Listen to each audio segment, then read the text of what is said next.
ሰላም ጤና ይስጥልኝ የተከበራችሁ የክርስቲያን ቲቪ ዩቲዩብ ቻናል ቤተሰቦቻችን እንዴት ናችሁ? የጌታ ኢየሱስ ክርስቶስ ጸጋና ሰላም ይብዛላችሁ።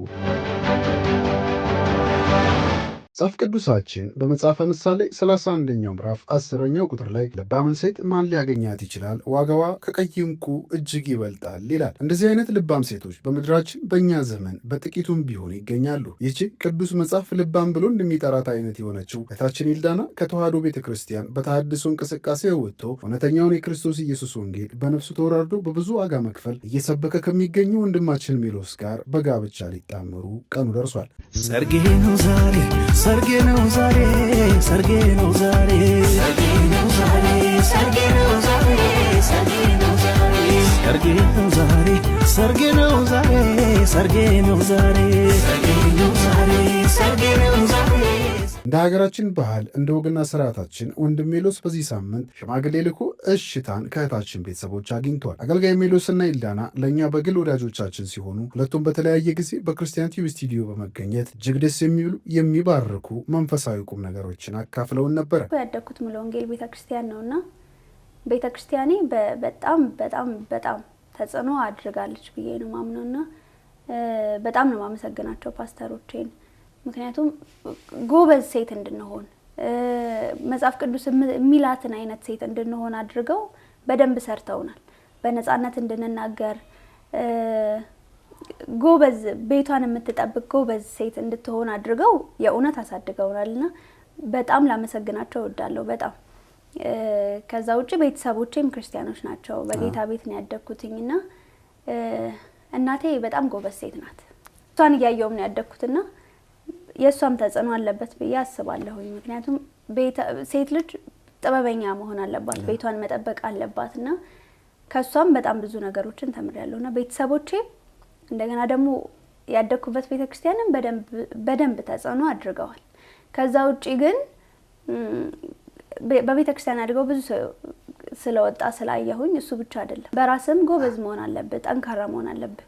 ይሄ ዘመኑ ያመጣው ነገር ሁሉ ሊሸውድህ አይገባምና ጎበዝ ከሆንክ ጥበበኛ ከሆንክ ብዙ ነገሮችን በራስ ትማራለህ። ስለዚህ ቤተክርስቲያኔን በደንብ አርጋ አሳድጋኛለች። ከዛ ውጪ ግን በራሴ በህይወቴ በጣም ብዙ የተማርኳቸው ነገሮች ስላሉ በዚህ በተበላሸ ዘመን ጥሩ ሆነ መውጣት በራሱ ትልቅ ነገር ነው። ስለዚህ እሱ ነገር በደንብ አግዞኛል።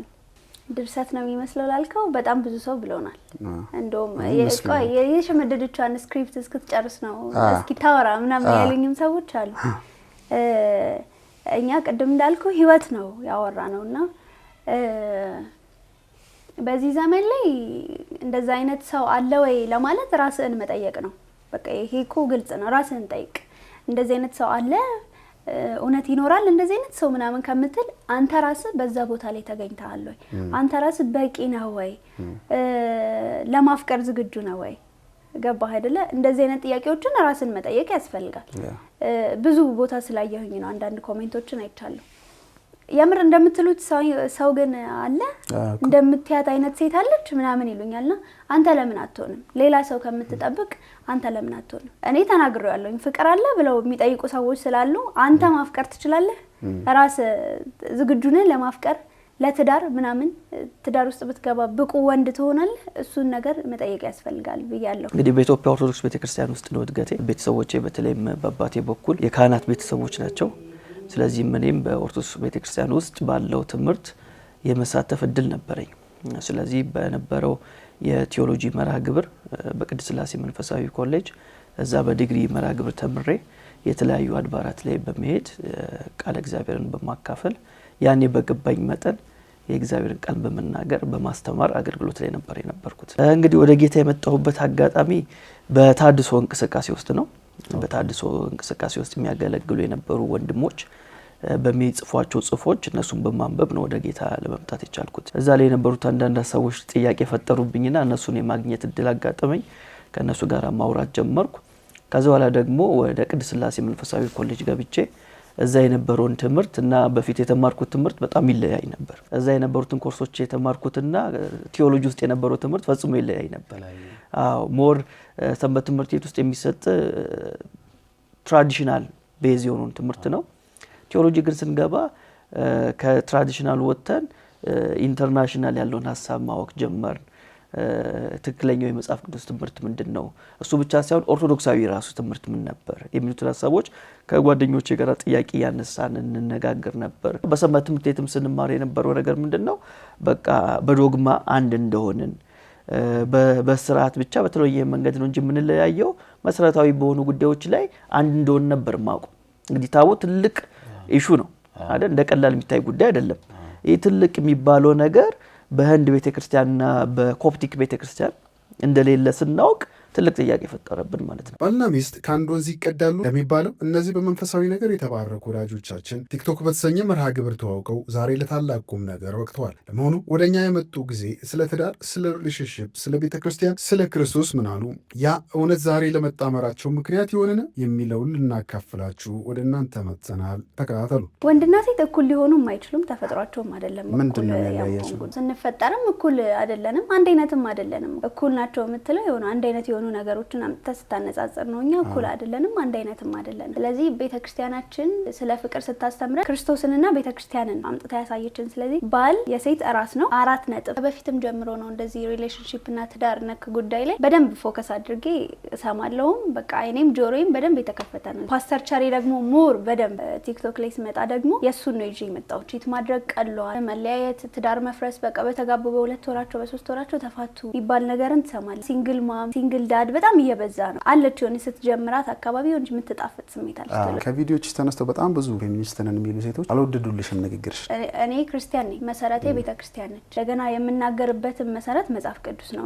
መገዛት ማጣት እኮ ነው ዘንድሮ ብዙ ትዳር እያፈረሰ ያለው። በጣም ሰሚት ማድረግ የሚፈልግ የለም። ሁለቱም የቤቱ የበላይ መሆን ስለሚፈልግ ገዢ ነው ማለት እየኮረኮመ የባሪያነት እንትን አይደለም። ራስ ማለት ክርስቶስ የቤተክርስቲያን ራስ ነው ማለት እሱ ነው የምትቀበለው ትእዛዝ፣ መሪዋ ነው። ሚስት ደግሞ ለባሏ ትገዛለች። ስለዚህ መገዛት ደግሞ ከፍቅር የተነሳ ነው፣ ከመውደድ የተነሳ ነው። ወደሽና ፈቅደሽ ደስ ብሎሽ የምታደርገው ነገር ደስ እያለክ የምታደርገው ነገር ነው እንጂ ባል ከላይ ሆኖ እየኮረኮመ አንተ ከስር ሆነ እንደ ባሪያ መኖር ማለት አይደለም። ፌሚኒስቶችን በጣም የተቃወሙት ለዚህ ይመስለኛል። ምን አለ መሰለ መጽሐፍ ቅዱሳችን ሲናገር አንደኛ ጴጥሮስ መልእክት ምዕራፍ አንደኛ ተሰሎንቄ ምዕራፍ 5 ቁጥር 5 ላይ እኛ የብርሃን ልጆች ነን ይላል። እኛ የብርሃን ልጆች ነን ይለናል። የቀን ልጆች ነን ይለናል። ስለዚህ የብርሃን ኔቸር ምንድነው ስንል ማጋለጥ ነው። የጨለማ ኔቸር ምንድነው ስንል ደግሞ መሰወር ነው። ብርሃን ያጋልጣል፣ ጨለማ ደግሞ ይሰውራል። ስለዚህ እኛ የብርሃን ልጆች እንደሆንን አንዱ ማሳያው ምንድነው? ጨለማን ማጋለጥ ነው። የስህተት ትምህርቶችን ማጋለጥ ነው። ስለዚህ በቤተክርስቲያኒቷ ውስጥ ያሉ እነዚህ በተለይ አዋልድ መጻሕፍት የሚባሉት ገድላቶች፣ ድርሳናቶች፣ መልካዎች፣ ታምራቶች፣ ታምረ ማርያም፣ ታምረ ኢየሱስ የሚባሉ መጻሕፍቶች መጽሐፍ ቅዱሳዊ ብቻ ሳይሆን የቤተክርስቲያኒቷን ትምህርት ራሱ የሚቃወሙ መጻሕፍቶች ናቸው። ስለዚህ እነዚህ መጻሕፍቶች ቢታረሙት ይታረሙ፣ የሚወገዱት ይወገዱ የሚል ሐሳብ ነው እና ታድሶ ስንል እነዚህ የስህተት ትምህርቶች ታርሞ ወደ ቀድሞ የቤተክርስቲያኒቷ ትምህርት መጽሐፍ ቅዱሳዊ ወደ ሆነው ትምህርት እንመለስ ነው። ስለዚህ እንደ ብርሃን ልጅነታችን ምናረጋለን? እናጋልጣለን። የስህተት ትምህርቶችን ማጋለጥ የኛ ድርሻ። በተለይ ቲክቶክ ላይ ባለን የላይቭ አገልግሎት ላይ ብዙ ሰዎች እየገቡ እንደዛ ይሉናል። ከታች የሚጽፋሉ እየገቡ አርፋችሁ ለምን ወንጌል አትናገሩ? ለምንድን ነው የሰው ሃይማኖት የምትነኩት? የሚሉ ሐሳቦች ይመጣሉ። እዚህ ላይ ማስመር ያለብኝ ነገር ምንድነው? ተነክተን ነው የምንነካው። እሱ ነገር ነው ማወቅ ያለብን። እነሱን መንካት ፈልገን ሳይሆን እኛን ስለነኩን ነው የምንነካቸው። እንዴት ቢባል ለምሳሌ ገድላቶቹን ብናይ፣ ድርሳናቶቹን ብናይ እነዛ ገድላቶች ላይ ኢየሱስ ክርስቶስ ተገልጦ ቃል ኪዳን ሰጠ ነው የሚለው። ለምሳሌ ገድለ ክርስቶስ ሳምራን ብናነሳ ክርስቶስ ኢየሱስ ተገልጦ ለክርስቶስ ሳምራ ቃል ኪዳን ሰጣት። ገድለ ተክለ ሃይማኖትን ብናይ ኢየሱስ ተገልጦ ለተክለ ሃይማኖት ቃል ኪዳን ሰጠው። ሁሉም ገድል ላይ ኢየሱስ የሚባል አካል እየተገለጠ እንዳናጋራቸው ተጽፏል። አሁን ስለ ኢየሱስ ክርስቶስ ተነሳ ማለት በአንድም በሌላ መንገድ ስለኛ ተነሳ ማለት ነው። ለምን? ኢየሱስ ክርስቶስ የኛ ምንድነው? ጌታችን ነው ብለን ተቀብለናል። እኛ ደግሞ የሱ አገልጋዮች ነን። ስለዚህ አንድ አገልጋይ ስለ ጌታው ሲነሳ ዲፌንድ የማድረግ መብት አለው። ዲፌንድ የማድረግ መብት አለው። ምክንያቱም እየተወራ ያለው ስለማን ነው? ስለ ኢየሱስ ነው አይደል? ኢየሱስ ደግሞ የኛ ምንድነው? ጌታችን ነው። እኛ ደግሞ የሱ አገልጋዮች ነን። ስለዚህ አንተ ስለ ጌታ ሲነገር ዝም አትልም አይደል? ዝም አትልም። ጌታዬ እኮ እንደዚህ አላለም፣ መቼ ነው እንደዚህ ያለው ብለህ ታነሳለህ። አንድ ምሳሌ ልስጥ። አንድ ሰው የሆነ ድርጅት ላይ ቢሰራ የዛ ድርጅት ተቀጣሪ ቢሆን እና ምሳ ሰዓት ላይ ካፌ ገብቶ ምሳ እየበላ ያለ ከጎን ያሉ ሰዎች ያ ሰውዬ ስለሚሰራበት ድርጅት የማይሆን ነገር እያወሩ ቢሰማቸው ያ ሰውዬ ለድርጅቱ ታማኝ ከሆነ ዝም አይልም። ለምንድነው እንደዚህ የምትሉት? ምንድነው ማስረጃችሁ ብሎ ይጠይቃቸዋል። ዝም አይልም። ልክ እንደዛው እኛ ስለ ኢየሱስ ክርስቶስ ሲነሳ ዝም አንልም። ምክንያቱም ያገባናል። እየተወራ ያለው ስለማን ነው? ስለ ኢየሱስ ክርስቶስ ነው። አይደለም ስለ ኢየሱስ ክርስቶስ ይቅርና ስለ ማርያም ሲነሳ ራሱ ያገባናል። ለምን? ማርያም የጌታችን የኢየሱስ ክርስቶስ ምንድነች? እናት ነች እንጂ ማርያም የኦርቶዶክስ አባል አይደለችም፣ የካቶሊክም አባል አይደለችም። ስለዚህ ስለ ማርያም ሲነሳ ስለማን እያነሱ ነው? ስለ ክርስትና እያነሱ። ስለዚህ ያገባናል። ስለሚያገባን ነው የምናነሳው።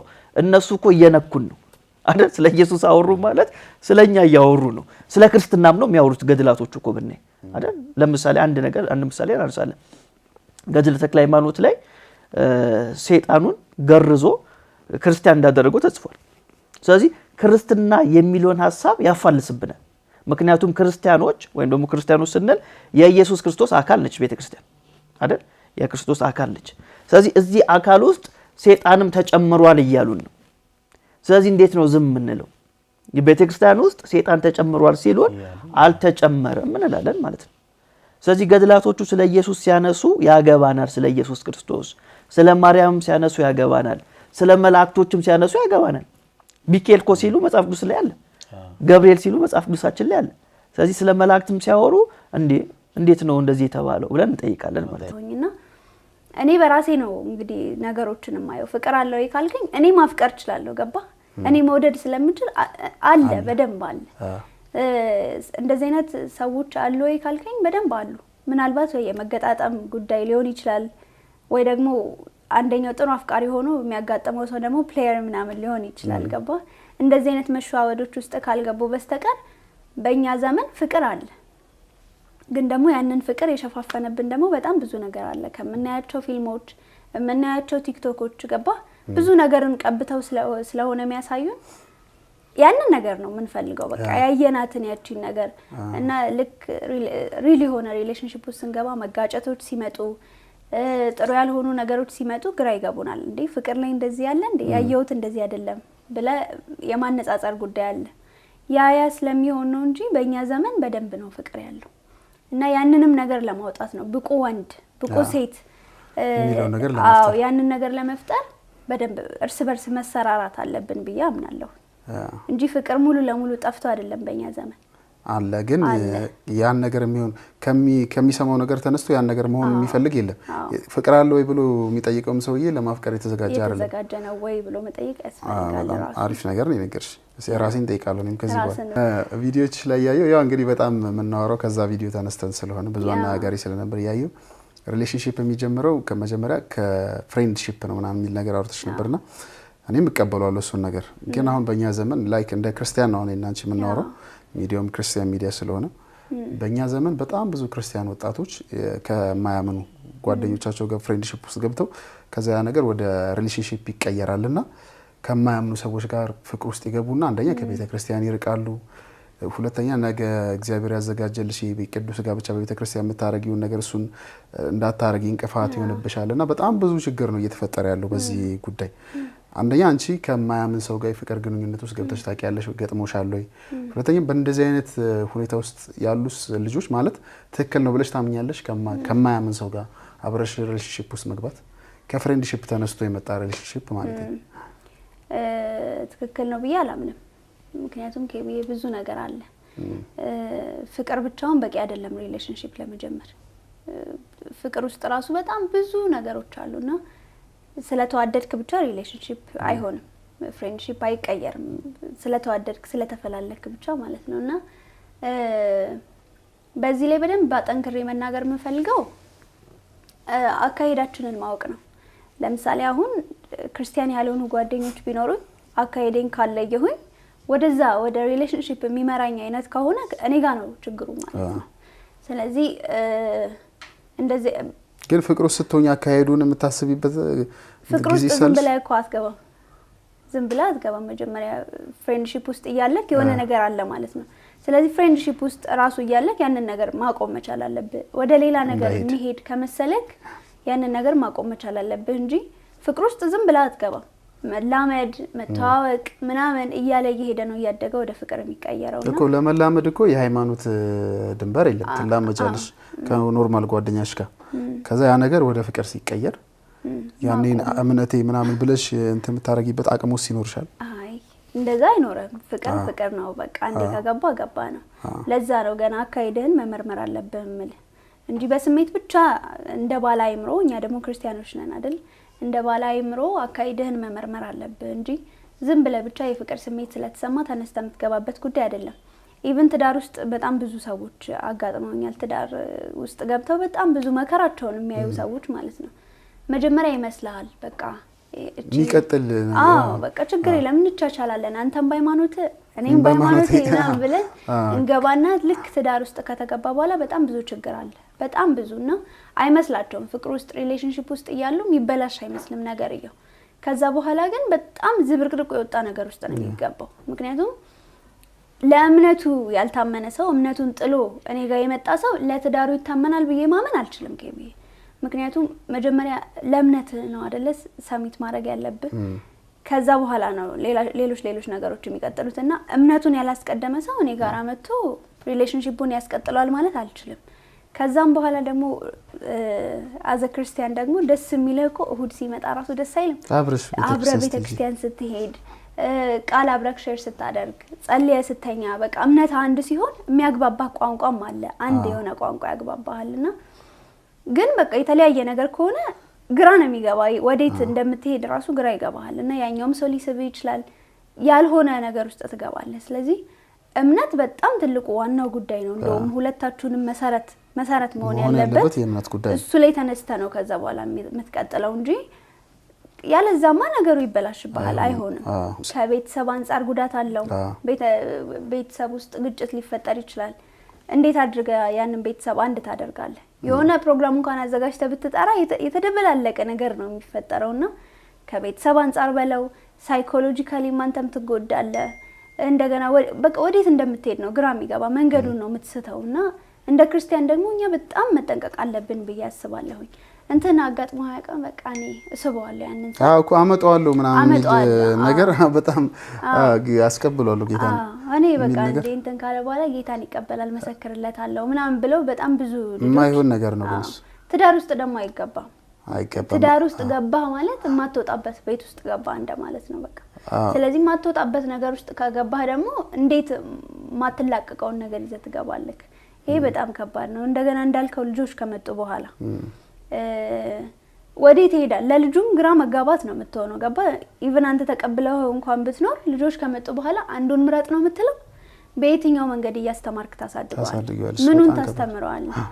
በጣም ብዙ የተደባለቀ ነገር ነው ልጁ አይምሮ ውስጥ የሚኖረው። ምክንያቱም አንተ የምታስተምረው አለ፣ የተዳረገረህም የሚያስተምረው አለና ለልጆቹም ለራሳቸውም ፈተና ነው የምትሆኑት። ስለዚህ ገና ከመጀመሪያው ፍሬንድሺፕ ላይ ያለ ነገሩ መቋጨት ያስፈልጋል። ምክንያቱም ይሄ ዝም ብለን የምናየው ጉዳይ አይደለም፣ በጣም ሲሪየስ ጉዳይ። ወደ ቲክቶክ አገልግሎት ደግሞ ስንመጣ ብዙ ትርፋማ ሆነናል በሁለት መንገድ።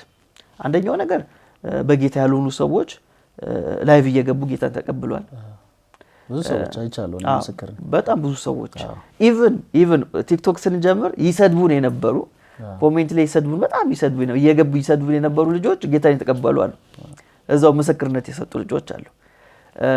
ስለዚህ ከጨለማ ወደሚደነቀው ወደ ክርስቶስ ብርሃን የመጡ ሰዎች አሉ። የመጀመሪያው ጥቅም እሱ ነው።